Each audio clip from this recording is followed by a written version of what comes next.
O Thomas, O Thomas. We have come to know this apostle for one thing. He was a doubter. And so many times, aren't we like Thomas, the doubters? Well, how did he come to doubt? He spent 3 years with Jesus. He walked with him, he talked with him.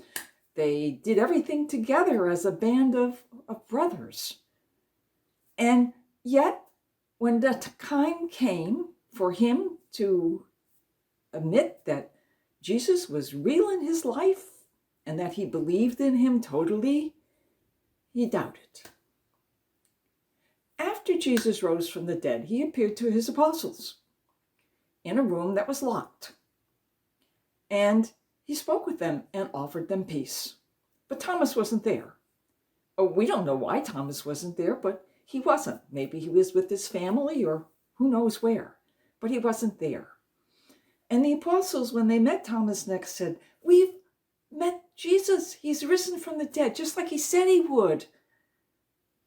And Thomas says, no, I'm not going to believe that. Then I will believe. I can't believe this. No one rises from the dead.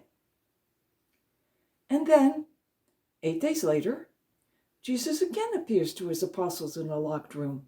Only this time, Thomas was with them. And Jesus says, "Thomas, come, put your fingers through the wounds in my hand and put your hand in the side of my wounds and believe. Know that I am alive and I am well, just as I promised that I would." And at that moment, Thomas gives Jesus the greatest affirmation of faith of anyone in the Bible when he says, "My Lord and my God.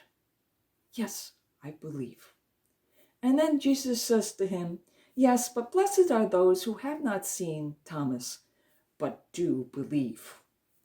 And that's us. We haven't seen him physically, but we do believe in him.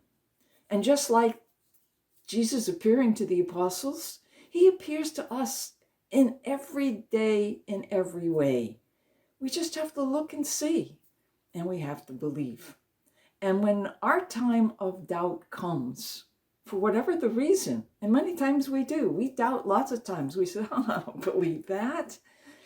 No, we have to come down and say what, from the bottom of our heart, what Thomas said, and give that affirmation of faith, "My Lord and my God."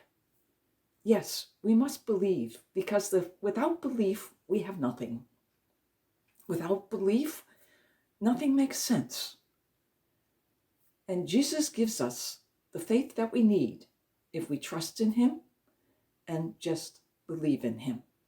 So, although we too may be like doubting Thomases, although we too may sometimes question lots of things that are happening in our life, we have to believe, because it comes down again to that thing called faith. Faith is a gift. It's something we can accept or we can deny. It's something that we have to extend our ability to understand and just surrender to. And we're all going to be asked to surrender at some point. None of us like to give up our own sense of being in control. But we're not in control. Our life is really in the hands of God. And until we turn our life around and submit to him and say, "I am yours, take me, use me, mold me, form me, transform me," and until that time comes, then we're not going to be fulfilled. Because really, the only important fulfillment is not in the goods in this world, in the material things in this world, but what will last for eternity. Will you say, "My Lord and my God," and mean it?